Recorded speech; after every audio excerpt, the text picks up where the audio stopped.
To win over the guy she liked, my childhood friend stole my debate notes and gave them to him. As a result, I got crushed in the debate tournament and lost my spot in the study abroad program. Afterward, she brushed it off to other people, saying I just wanted to teach Leo a lesson so he'd stop wanting things he can't have. I stopped hanging around her, slowly fading out of her life. My college applications were the complete opposite of the plans we'd made as kids. But the day I got my acceptance letter, she ran up to me, eyes red, and demanded to know why. I just scoffed. You only need to be taught a lesson about not knowing your place once. Even though I was completely prepared for the debate, my opponents steamrolled me. It was like they knew every move and strategy one had planned. They zeroed in on my weakest points with surgical precision.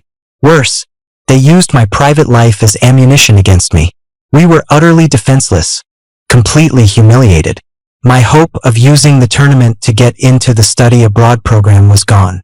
The powerlessness of defeat and the shame of being judged by everyone hit me all at once. I felt like I was suffocating, just like I always did. I hid in an empty corner and texted my friend, Ava, to vent. Ava, I got destroyed in the debate. They wiped the floor with me. I feel awful.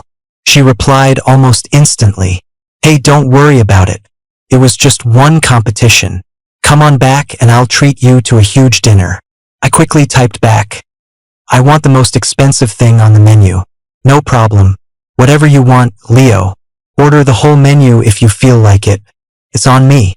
Her comforting words eased half the knot in my stomach. After saying goodbye to my teammates, I grabbed my backpack and couldn't wait to leave. All I could think about was how I was going to make Ava spend a fortune on me tonight. I didn't tell her I was coming, planning to surprise her, but as I rounded the corner near her house, I saw her wrapped in the arms of someone I never expected. It was my debate opponent, the school heartthrob, Chase. He had just transferred to our school this semester. He was also the one competing with me for the study abroad spot. A rare, shy look appeared on Ava's face. Chase, I did a lot of homework to make sure you'd win. I even stole Leo's debate notes for you and told you his secret, that he's the chauffeur's illegitimate son. So tell me, how are you going to reward me for this? Chase ruffled her hair, leaned down, and gave her a light, fleeting kiss. All right, I know you're the best. Good thing you told me all that when you did. It's the only reason we won so easily. Is this a good enough reward? Chase pulled Ava into a tight hug, murmuring, of course not, before leaning in again. They kissed deeply, lost in each other. The sight, combined with Ava's words, made my blood boil. I never would have imagined that my opponent's deadliest weapon came from Ava herself. The other day, Ava had suddenly insisted on checking how my debate prep was going. I thought she was just being caring and was happy about it for a long time. I even sent her my materials so she could help me check if my arguments were solid. And she just turned around and handed my notes to Chase. She even told him the secret I'd guarded so carefully my whole life. The pain of being exposed and judged in front of everyone during the competition came rushing back. My fists were clenched so tight my nails dug painfully into my palms. It took everything I had not to charge over there. Instead, I pulled out my phone and sent Ava a text. Ava, where are you? I need to see you. The notification sound made them pull apart. Chase glanced at the message on the screen and chuckled cryptically. So, Leo lost and came running to you for comfort. What are you going to do? The whole school knows he's your most loyal follower. You can't tell me you don't know he has a crush on you. I watched as Ava quickly typed something, then held up her phone to Chase as if showing off. Happy now, Chase? Can you finally be my boyfriend for real? The screen lit up. Ava's reply was short and piercing. With my boyfriend. Do not disturb. Chase was beaming, clearly pleased. He teased her, saying, Aren't you being a little harsh on Leo? Aren't you worried he'll make trouble when he finds out the truth? Ava let out a scoff. Leo is just a chauffeur's son. His dad still works for my family to make a living. As for the rumors about us at school, I was just too lazy to clear them up before. But now I have to be loyal to you. This time it was just to teach him a lesson so he'll learn not to want things that don't belong to him. Chase casually followed up. So if I have a problem with him in the future, you won't stick up for him? A smile curled on Ava's lips. Of course not. I can't describe how I felt on the way home. As soon as I walked in the door, my dad came up to me, his face full of concern. "Leo, you're home. Why do you look so pale? Are you feeling sick? Or are you hungry? Just wait, dinner's still warm. I'll get it for you. Mrs. Reed gave me a rotisserie chicken today. Said it was from some Michelin star chef. You should try it." Watching my dad bustle around, seeing the white hair at his temples, I wanted to say something but couldn't. To keep him from worrying, I didn't tell him what happened. Ava was right about one thing. My family did depend on hers to get by. My biological mother ran off with another man before I was even born. My relatives said my dad's health wasn't good to begin with, and since he was getting older, I'd probably be his only child. Against my grandparents' wishes, my dad insisted on raising me by himself. From the day I was born until I was old enough to remember, I was surrounded by labels like illegitimate child and the bastard his mom didn't want. To get me away from the gossip, my dad moved us to the city. He didn't have much education, but a kind person helped him get a job as a driver for the Reed family. My dad was quick, hardworking, and discreet. Mrs. Reed was very happy with him, and he's been their driver for 10 years now. After learning about our situation, the Reeds were very kind to me, too. Ava and I grew up together, and she treated me like a normal friend. When it was time for middle school, Mrs. Reed arranged for me to go to the same school as her. One time, my dad went to a parent-teacher conference. When my classmates found out my dad was a chauffeur, they started making fun of me and bullying me.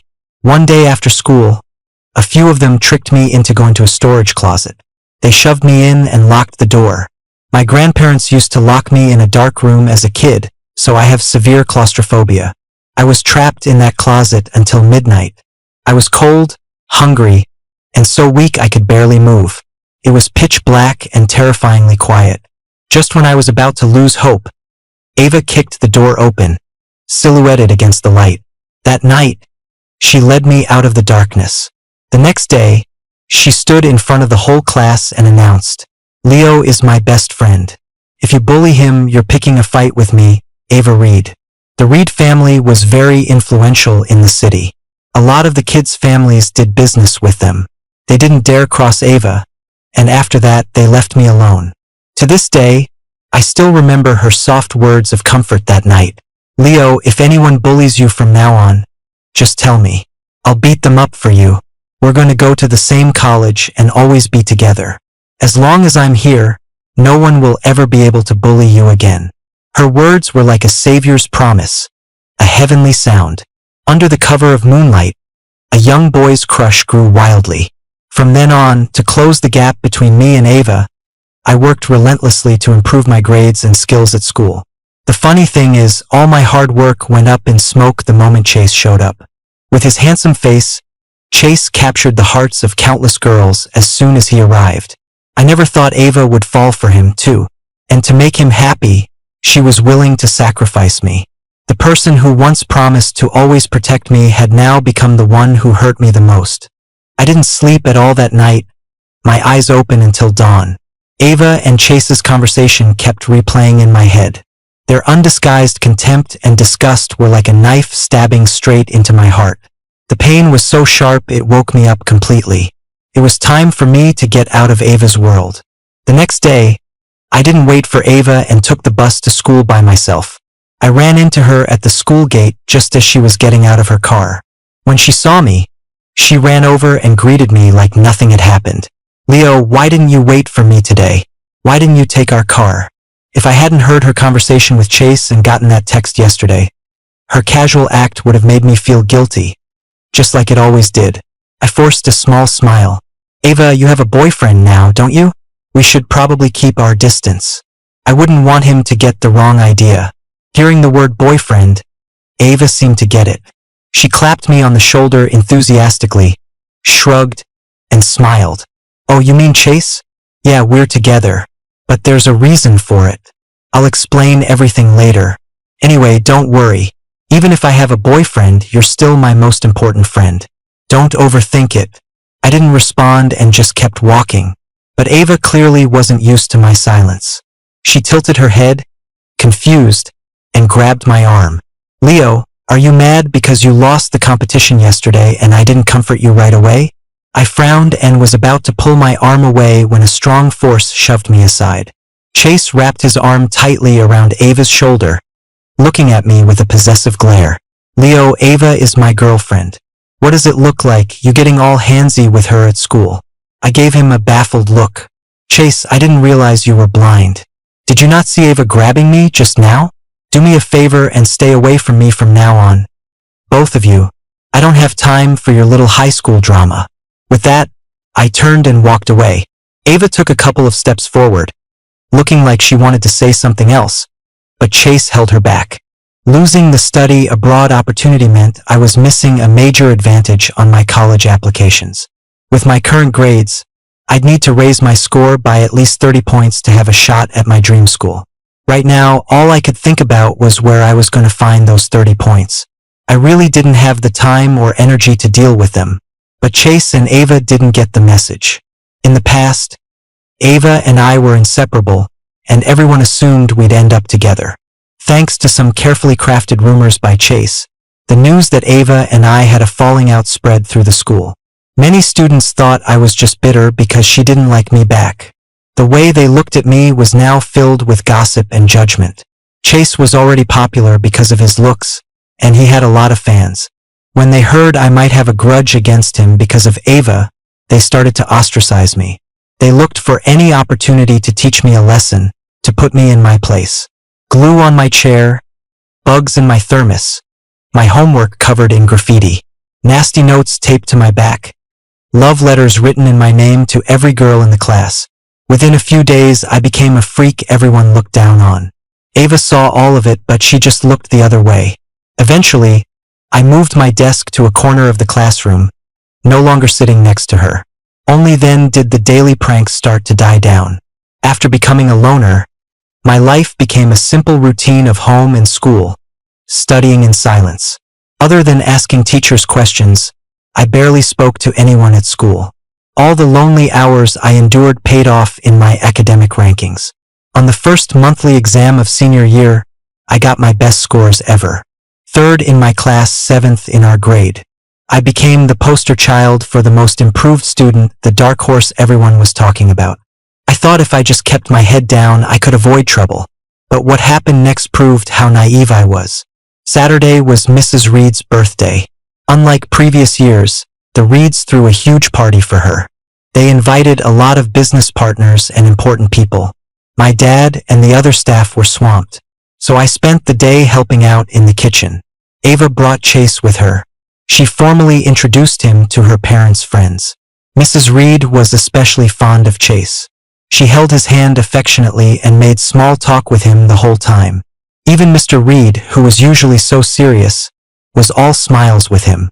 When Chase saw me bustling around in a waiter's uniform, he looked at Mrs. Reed with mock surprise. Hey, isn't that Leo from our class? What's he doing here? No wonder everyone used to say Leo and Ava were childhood friends and super close. I guess I'm finally seeing it for myself. Chase's words made Mrs. Reed's face freeze. She shot me a displeased look and explained with a forced smile. Oh, Leo? He's the son of our driver, Mr. Dawson. He's just helping out today since we're so busy. He and Ava aren't exactly childhood sweethearts. Honestly, you and Ava look so much better together. To make sure Chase didn't get the wrong idea, Mrs. Reed turned to me with a cold expression. Leo, you can just stay in the kitchen. There's no need to come out to the main hall. We wouldn't want you to bother the guests. Seeing Mrs. Reed, who had always been so kind to me, change her tune so dramatically, I scoffed inwardly, nodded obediently, and quietly slipped away. Ava opened her mouth as if to explain, but under her mother's warning glare, she didn't say a word. Mrs. Reed's coldness clearly put Chase at ease. To help them get closer, Mrs. Reed told Ava to take Chase up to her room to hang out. Just when I thought the day would pass without any more drama, something unexpected happened.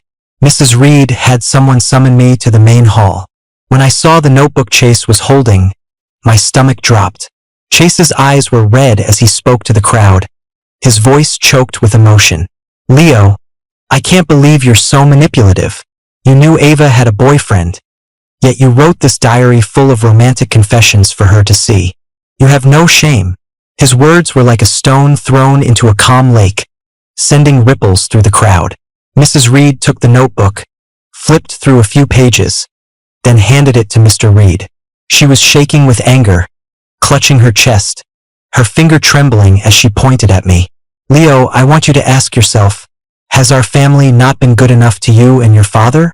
How could you have such disgraceful thoughts? I am so disappointed in you. After looking through it, Mr. Reed's face was also filled with disapproval. Everyone there was a person of status and social standing. The Reed's clear stance sealed my fate. I was the driver's son who had no shame, who dared to dream of climbing the social ladder by pursuing the master's daughter. I stood there helplessly in my waiter's uniform, under the watchful eyes of everyone. I was being judged from every angle. The notebook was my diary, where I'd written about my secret crush on Ava. One time, while I was writing in it, Ava caught me red-handed.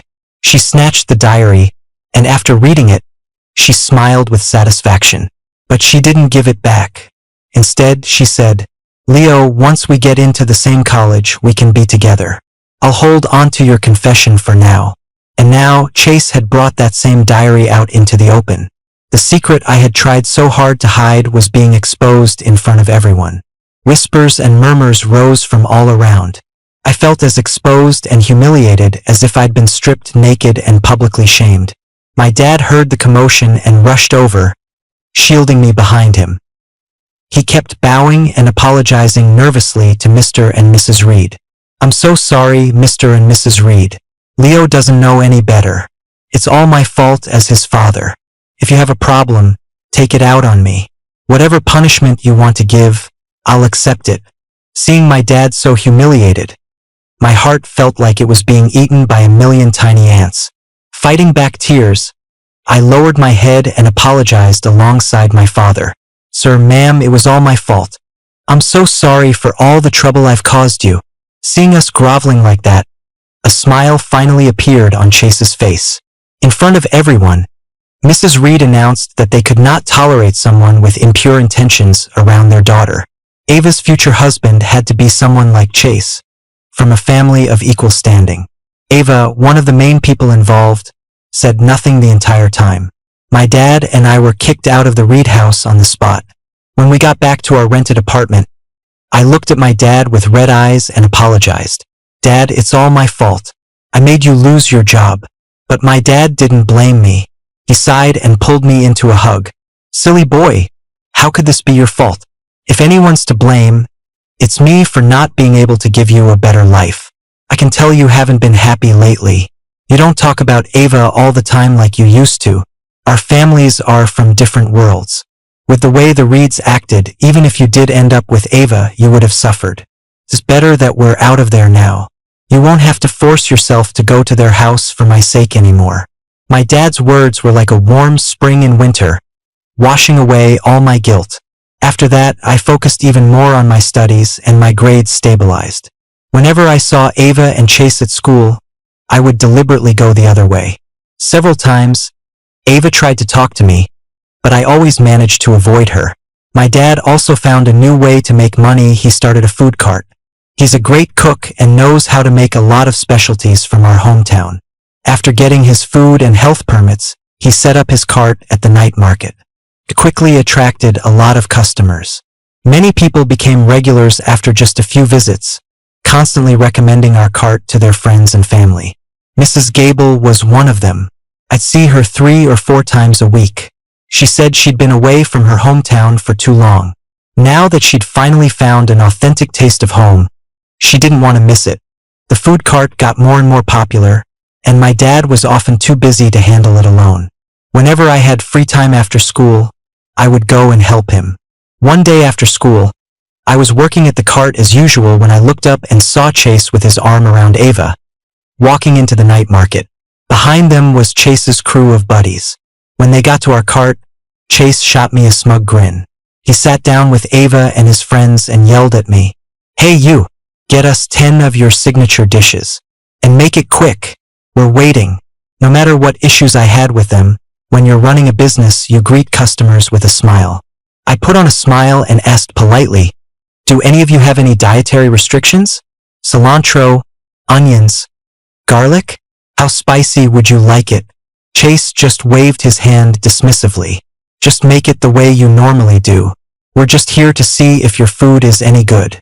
After the food arrived, Chase poked at it with his chopsticks, took one bite of a flatbread, and then spit it out on the ground. He was clearly looking for a fight.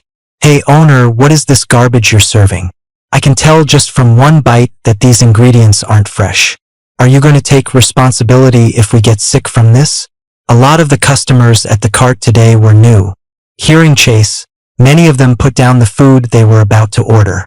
A crowd started to gather. Food safety is a huge deal for everyone. If this wasn't handled well, word could spread, and we might not be able to keep our cart open. I knew Chase was just trying to cause trouble. I looked at him calmly. All of our ingredients are bought fresh every day. We never use leftovers from the day before. If you think it's not fresh, then please show us a doctor's note proving you got sick from our food. Chase laughed like he'd just heard the world's greatest joke. So the fact that it tastes bad isn't evidence enough? I have to eat the whole thing and end up in the hospital for you to believe me? Is this how you do business? You only admit there's a problem after a customer gets sick? He was relentless. I clenched my fists and asked in a low voice, "Then what do you want me to do to prove our food is fine?" Chase blinked, then pointed at the piece of flatbread on the ground. "If you dare to pick that up and eat it, I'll believe there's nothing wrong with your food." His words caused a wave of murmurs through the crowd. A few people even took out their phones to record the drama. Making him eat something off the ground? Isn't that a bit much? Maybe they have some history, and he's just here to start trouble? The kid and the owner seem nice enough. Do you think he'll actually pick it up and eat it? Probably not. It's on the ground. That's disgusting. Yeah, kids these days are so picky. No way. My dad didn't want to make a big scene. He bowed to Chase and his friends and pleaded in a low voice, "Eva, how about this? I'll cover your meal today. It's on me. Okay? It's fallen on the ground, and there are a lot of germs. Please don't make Leo eat it."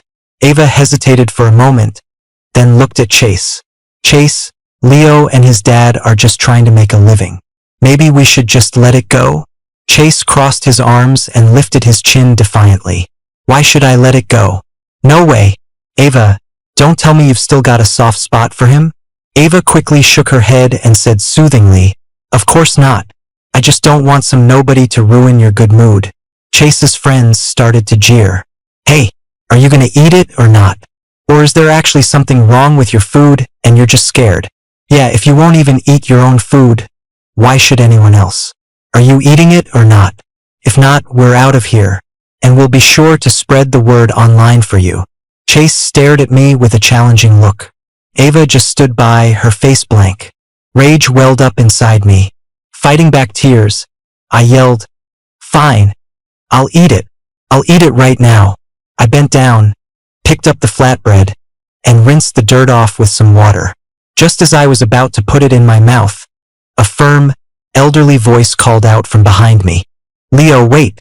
I turned to see Mrs. Gable and a few of her friends. Mrs. Gable knocked the flatbread out of my hand. She gently wiped the tears from the corner of my eye. Then, she tapped her cane on the ground and looked sternly at Chase and Ava's group. "Young man, you don't look very old. How can you be so merciless? My friends and I eat at Leo's cart almost every day.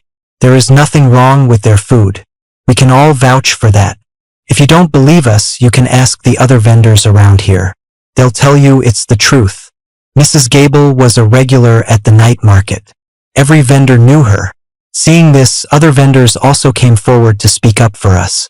As the commotion grew, people started to talk about Chase. He started to look uncomfortable and retorted, "How do I know you're not all in on it together? Maybe they're paying you to say this." I looked at him coldly, my voice devoid of any warmth. "Then why don't we call the police and check the security cameras to see who's really causing trouble?" I took out my phone to call the police, but he slapped it out of my hand and onto the ground. Chase's eyes darted around nervously. "Don't call the police. At that point, it was pretty clear to everyone who was in the right and who was in the wrong. He grabbed Ava and tried to leave, but Mrs. Gable blocked their path with her cane. She said patiently, "Young man, since you won't call the police, it means you're admitting to falsely accusing this vendor. You can't just leave. You have to apologize to Leo and his father and clear their names before you go." Chase was already on edge.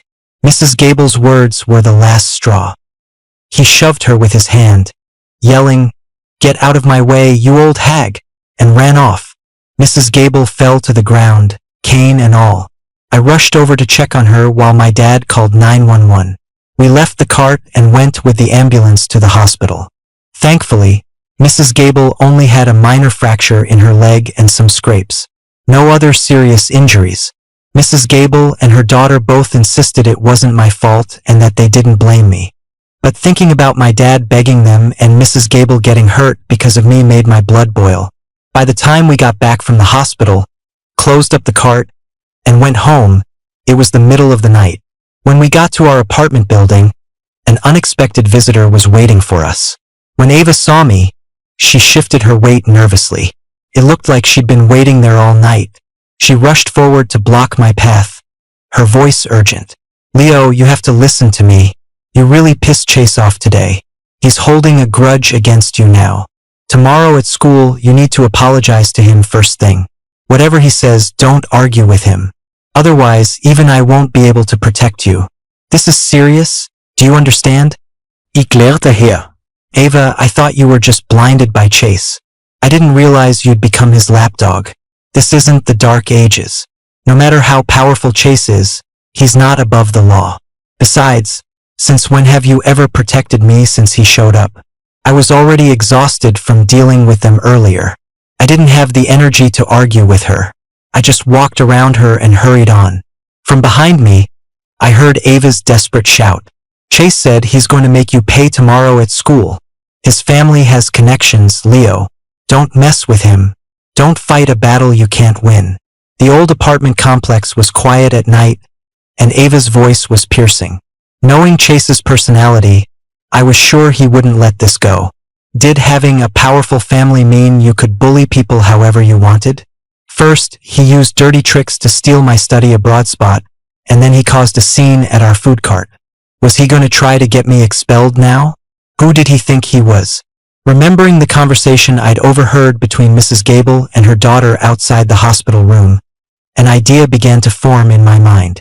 The next day, as soon as I walked onto campus, I heard students talking. The story about Chase causing a scene at the night market and pushing an old woman had been reported to the school. Several people who were there that night had called the dean's office to complain. Under public pressure, the school administration issued a public warning to Chase and his friends overnight.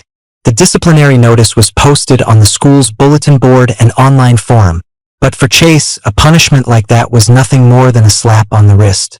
Just as I expected, I had barely sat down in my classroom when Chase and his crew swaggered over to me, full of threats. "Leo, I have to admit you've got some moves. Getting the school to give me a warning. But since you don't know when to quit, don't blame me for what happens next. Don't even think about running off after school today. You and I are going to settle this." Behind him, Ava kept trying to catch my eye, signaling for me to apologize to Chase. But I didn't budge. I just smiled back at him calmly. "Sure, let's see who runs." When the final bell rang for lunch, I stayed in my seat.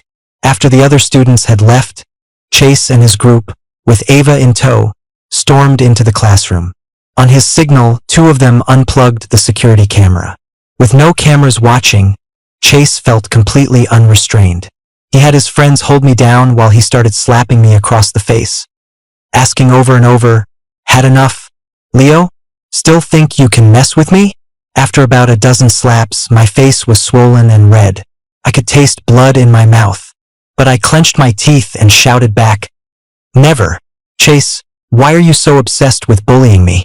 Chase poked me hard in the forehead with his finger and sneered, "What? Do I need a special reason to hit you when I feel like it? But since you asked, I might as well let you know why you're in so much pain." What Chase said next shocked me. I couldn't believe his grudge against me started over something so small. At the beginning of the year, during the vote for school heartthrob, someone commented on the school forum that I was better looking than Chase. That comment got a lot of likes and became the top reply. Chase saw it and was pissed. On top of that, Ava and I were still close back then. Ava was one of the prettiest girls in school. From the moment Chase arrived, he was interested in her. But at first, Ava wasn't really responsive to his advances. Then suddenly, things changed. It was like Ava became a different person, suddenly willing to do anything Chase wanted. Chase was used to getting whatever he wanted. Even after he and Ava got together, he still blamed me for his initial frustrations at the new school. He hated my guts. It seemed like the only way he could feel better was by making my life miserable. I couldn't understand his twisted, sick way of thinking. By now, my face was swollen like a balloon. Maybe I was imagining it, but I thought I saw a flicker of pity in Ava's eyes. She held onto Chase's arm, stroking it gently, and said casually, "Chase, look at him. He's a pathetic mess. It's making me sick. Maybe you've taught him enough of a lesson for now? I'm afraid I'll lose my appetite for lunch." Chase wiped his hands on a napkin and threw it in my face. He said, as if granting a huge favor, "Fine. Let's leave it at that for now. I'm hungry too. Let's go, guys. Lunch is on me. As for Leo, let's just throw him in the storage closet. Didn't you say he's claustrophobic? I've never seen someone have an attack like that. Today seems like a good day to learn something new." Ava's face froze. She hesitated. "Chase, I don't think that's a good idea. What if something really bad happens?" "I'm afraid." Before she could finish, Chase cut her off. He looked annoyed. "What's there to be afraid of? What could happen? Don't tell me you're getting soft again. Don't forget, it was you who came crawling back to me, begging me to be with you." Ava immediately shook her head. She looked as shocked as if she'd heard something unbelievable. "How could I be soft? Don't get the wrong idea, Chase. I'm just worried that if something happens, it will reflect badly on you." Seeing that they were done talking, Chase's friends quickly dragged me to the storage closet by the stairs. After a brief struggle, the door was locked from the outside. No one came to let me out before classes started again in the afternoon. The storage closet had 4 solid walls and no windows. The only light bulb was broken and hadn't been fixed. Once the door was closed, it was a completely sealed, dark room. Nearly 2 hours of agonizing confinement. By now, I was drenched in a cold sweat, my face was pale, and I was slumped on the floor, too weak to move. I glanced at my phone screen. It was time. With the last of my strength, I made a call. "Hello, I'm in the storage closet in the main building. Please, help me." I passed out before I could finish the sentence. When I opened my eyes, I was in a hospital room. My dad was there, wiping away tears. "Leo, you're finally awake. You scared me half to death. Are you feeling okay? Does anything hurt?" I managed a weak smile. "Dad, do you know who brought me to the hospital?" My dad kept wringing his hands, his eyes welling up with tears. "It was Mrs. Gable's daughter. She's the one who brought you here. She called me and that's when I found out what happened at school." "Oh, my boy. Why didn't you tell me you were being bullied so badly at school? It's all my fault. I'm not successful enough, and that's why people treat you like this." I weakly lifted my hand to wipe his tears. "Dad, don't worry," I said softly. "I promise after today, no one will ever dare to bully me again." Just then, the hospital room door opened. Ms. Gable walked in, followed by the school principal and a few other administrators. She looked at me with concern. "Leo, do you remember who hit you and locked you in the storage closet? Don't be afraid. Just tell me everything you know. I will make sure you get justice." I silently pulled my phone out of my pocket and played the recording of the incident for all of them to hear. After listening to the recording, Ms. Gable's brow furrowed, and her expression turned serious. I pinched my thigh hard, where no one could see, and looked at her with teary eyes. "Ms. Gable, this isn't the first time they've bullied me. Can you please help me? Everyone says Chase's family is powerful and that I can't win against them. But I'm so scared it will happen again." She turned to the principal and the others standing behind her. "Is this what you call a safe and civilized school environment? To have students who are so brazenly out of control is unbelievable. Your failure to identify and address these problem students is a serious dereliction of your duties as administrators. I want the relevant departments to investigate this immediately. We cannot allow this kind of thuggery to tarnish our schools. The principal and the other leaders wiped sweat from their foreheads, trembling, and said in unison, "Yes, we'll get on it right away. We'll launch a special investigation immediately." Seeing all this, I knew my gamble had paid off. That's right. I had deliberately provoked Chase into attacking me. The day before, outside Mrs. Gable's hospital room, I overheard that her daughter, Miss Gable, was the newly appointed head of our city's education system. Her top priority was to create harmonious school environments and reduce bullying incidents. When she found out that students from our school had caused her mother's injury, Ms. Gable had changed her schedule to conduct a surprise inspection of our school the next afternoon. I knew that a simple complaint wouldn't be taken seriously. I had to put myself in the middle of it, so I timed it perfectly for her inspection. I chose to confront Chase and his friends at lunchtime. Then, right when Ms. Gable was scheduled to arrive at the school, I called her for help.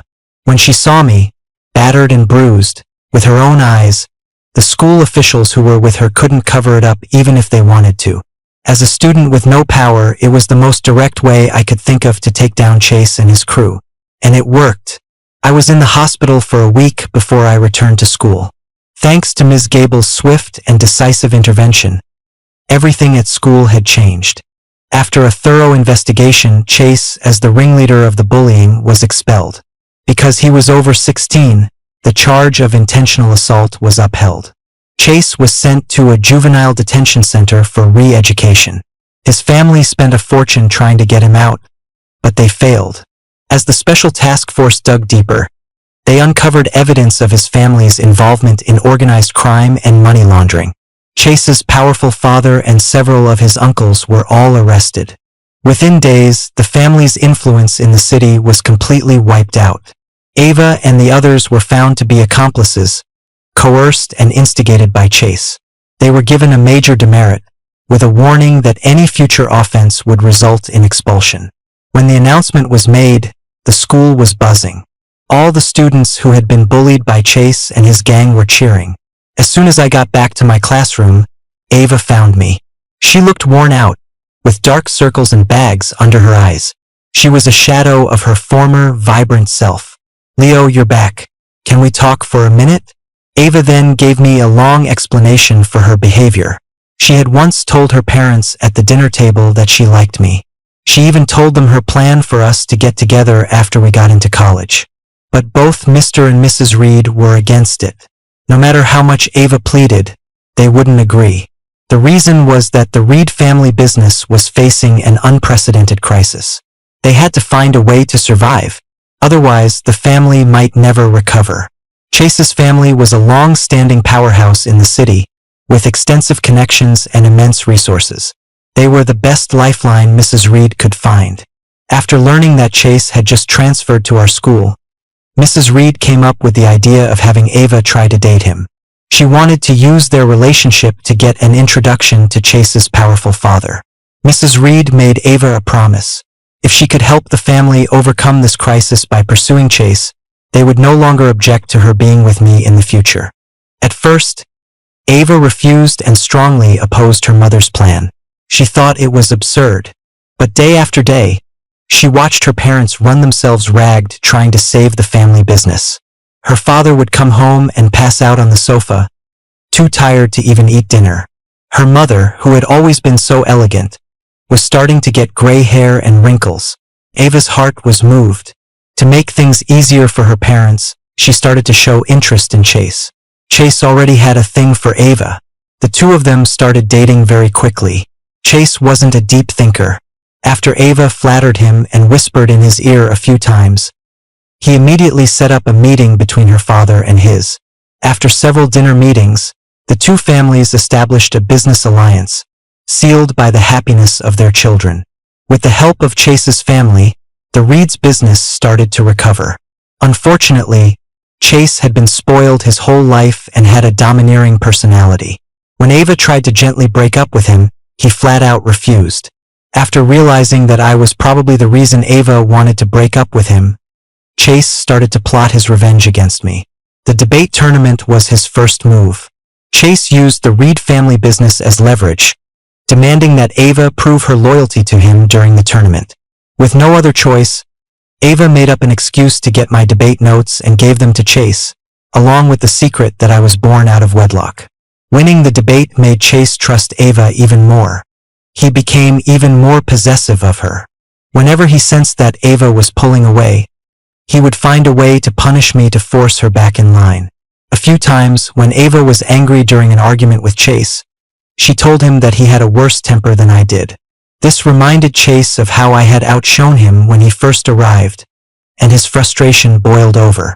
Without a second thought, Chase gathered his friends and forced Ava to watch as they taught me a lesson. To prevent Chase from coming after me again, Ava had to play along. She stopped mentioning my name and said all sorts of things she didn't mean. She stood by and watched as Chase's friends played pranks on me. She made a big show of cutting ties with me for Chase's benefit. But she never expected Chase to find my diary at her mother's birthday party. When Chase made a scene, she didn't dare to stop him. She knew that the more she showed she cared about me, the more viciously Chase would retaliate. So she forced herself to stay away from me, hoping to shield me from his insane rage. The incident at the night market was actually an accident. Ava had wanted to persuade me to just suck up to Chase. She thought that if I could just make him happy, he would stop tormenting me. She had no idea that Mrs. Gable was connected to the new head of the education system. Ms. Gable called the school administration that night and pressured them to deal with the students who had caused the trouble. As the son of the all-powerful Chase family, it was the first time he had been publicly humiliated at school. His retaliation was as arrogant and brutal as his personality. Ava knew she couldn't stop Chase from attacking me. She had planned to sneak away and unlock the storage closet when Chase and his friends weren't looking. But Ms. Gable got there first. Listening to Ava's story, I felt a mix of emotions. She looked at me with pleading eyes. Leo, the Chase family is gone, and Chase is in juvie. No one will ever hurt you again. My parents don't object to us being together anymore. Can we get back together, please? The college entrance exams are coming up soon. As long as we get into the same university, no one can stop us from being together. Looking at her, for a fleeting moment, I saw the girl who had rescued me from the darkness all those years ago. But some things, once they change, can never go back. I didn't give her a clear answer, only one sentence. Let's see if you can get in first. Those words seemed to give her a strange sense of hope. Ava threw herself into her studies. On the last 2 practice exams, her scores were nearly identical to mine. After the final exams, I graduated first in our school and third in the entire city. I listed a university in Boston as my first choice. The day I got my acceptance letter, Ava ran to my apartment building. She excitedly waved her own acceptance letter at me. Leo, I got in. You got your letter too, right? I'm so happy. We can finally go to college together. I just looked at her calmly, saying nothing. Ava was completely bewildered. She took my acceptance letter from my hand and glanced at it. Her eyes instantly turned red. Leo, didn't we promise when we were kids that we would never be apart? You told me to study hard, that you'd give me a chance if I got in. How could you go back on your word? I snatched my letter back from her, my gaze cold and emotionless. Don't flatter yourself, Ava. I only said that to get you to focus on your exams. The last thing I wanted was for you to one day blame me for failing because I distracted you. The moment you used me as a stepping stone to suck up to Chase during the debate tournament, any chance between us was gone. Don't tell me everything you did was for my own good. At best, it was a calculated move to save your family's business. If you truly cared about me, you wouldn't have let Chase hurt me over and over again. And you never would have told him my most shameful secret. Even without Chase, the next time your family faced a crisis, you would have thrown me away like a sacrifice all over again. I've learned my lesson about not knowing my place. Once was enough. Don't bother me again. Ava was stunned into silence, just standing there, frozen. I chose to study law because I wanted to explore the true meaning of fairness and justice. I wanted to arm myself with better weapons and more effective methods to solve problems, so that in the future, there would be fewer naive kids like me who don't know how to fight back. Before I left for college, Mrs. Gable and Ms. Gable came to see me off. Ms. Gable patted my shoulder earnestly. "Leo, the road is long and difficult, but if you keep walking, you will reach your destination. I believe in you. Keep going." For years later, I returned home and, as I had hoped, became a prosecutor for the city. Every day, I walk in the light of sunshine and justice. I heard news of Ava again at a high school reunion. Not long after graduation, the Reed family's business collapsed. It turned out that all the help from Chase's family had been a setup. It looked good at first, but it was really a bottomless pit. To cover the financial holes, Mrs. Reed tried the same trick again. She had Ava start dating the son of another wealthy family in the city. Ava used the same tactics on him that she had used on Chase. She quickly got together with the rich kid. To prove her loyalty to him, Ava signed a series of prenuptial agreements. The agreements stated that if Ava was unfaithful or initiated a divorce, all assets in her name would go to him. Looking at the list of wedding gifts, Ava really thought she had hit the jackpot. But less than 2 weeks after the wedding, the promised investment from his family never came. The wedding gifts were never transferred to the Reed family as promised. Only then did the Reeds realize they had been expertly played. The whole elaborate wedding was just a scheme to take over their company. The shock caused both Mr. and Mrs. Reed to have strokes, and they were hospitalized. As for Ava, she was trapped. If she divorced, she would lose everything. If she didn't, she would have to watch her family's company be picked apart. With nowhere to turn, Ava started drinking heavily, giving up on herself completely. She came home drunk every night. The new husband had also done his homework on Ava's past and knew everything. He couldn't stand her self-destructive behavior. He would constantly tell her that she deserved it. He said her current situation was karma for sucking up to Chase and betraying me. His words were a constant torment to her. One night, she couldn't take it anymore and drove to the coast to clear her head. But she was still drunk, and in a daze, she hit the gas instead of the brake. She drove herself straight into the ocean and drowned. The classmates who knew the story shivered as they described the grim state of her body when it was recovered. Someone who loved gossip asked me what I thought about it. I just smiled. I'm looking forward. For me, every step forward now is filled with sunlight and strength.